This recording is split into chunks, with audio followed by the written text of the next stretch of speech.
ડભોઈના ધારાસભ્ય શૈલેષભાઈ મહેતાએ અમૃત 2.0 યોજના અંતર્ગત 5.57 કરોડના ખર્ચે ઐતિહાસિક સિતરાઈ તળાવનું બ્યુટિફિકેશન માટે ખાતમુહૂર્ત કર્યું હતું। ડભોઈ નગર હવે દરભાવતી તરફ પ્રયાણ કરી રહ્યું છે। ધારાસભ્ય શૈલેષભાઈ મહેતા નગર અને તાલુકામાં અનેક વિકાસ કાર્યોને ઝડપી બનાવી રહ્યા છે, સાથે તેનું ખાતમુહૂર્ત થાય તેનું લોકાર્પણ કરી રહ્યા છે। ત્યારે હવે ડભોઈ નગરનું ઐતિહાસિક સિતરાઈ તળાવ છેલ્લા ઘણા સમયથી બ્યુટિફિકેશન માટે વાતો થઈ રહી હતી। આજે ધારાસભ્ય શૈલેષભાઈ મહેતાના વરદ હસ્તે અમૃત 2.0 યોજના અંતર્ગત આ તળાવને બ્યુટિફિકેશન માટે ગ્રાન્ટમાંથી 5.57 કરોડના ખર્ચે સુંદર બનાવવામાં આવશે, જેનું ધારાસભ્ય શૈલેષભાઈ મહેતા દ્વારા ખાતમુહૂર્ત કરવામાં આવ્યું।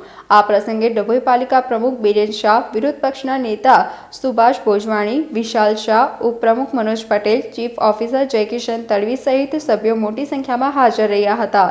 તળાવ બ્યુટિફિકેશન થતાં તળાવની સુંદરતામાં વધારો થશે, સાથે વોકિંગ ટ્રેક, ગાર્ડન સહિત અદ્યતન સુવિધાઓ નગરજનો માટે ઊભી કરવામાં આવનાર છે।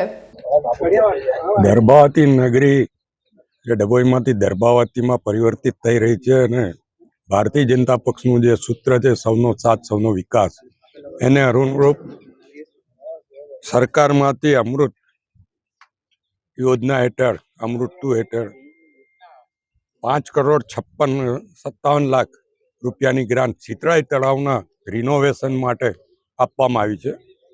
અહીંયા આગળ રિનોવેશનની સાથે સાથે વોકવે પણ બનશે, અહીંયા ઘાટ પગથિયાનું પણ થશે।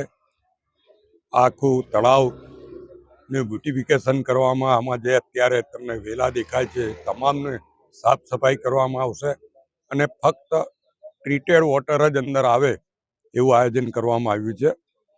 5.57 લાખ રૂપિયાના ખર્ચે આ કામગીરી હાથમાં લેવામાં આવી છે અને આ તળાવ એ ડભોઈ માટે એક નવું નજરાણું થશે અને એને એક નવી ઓળખ ઊભી કરશે એવું મારું માનવું છે। અને આના પછી તળાવની વચ્ચે આદિ યોગીની પ્રતિમા પણ એસ્ટાબ્લિશ કરવા માટેનો અમારો પ્રયત્ન છે। CSRમાંથી કોઈ કંપની પાસેથી એનું પણ આયોજન કરવામાં આવશે। એટલે હું ડભોઈના તમામ નગરપાલિકાના સભ્યોને અને નાગરિકોને અભિનંદન આપું છું અને આટલી સુંદર કામગીરી અહીંયા હાથ પર લેવામાં આવી છે ત્યારે સરકારમાંથી 5.57 લાખ રૂપિયા આપ્યા છે એ બદલ સરકારનો પણ આભાર માનું છું।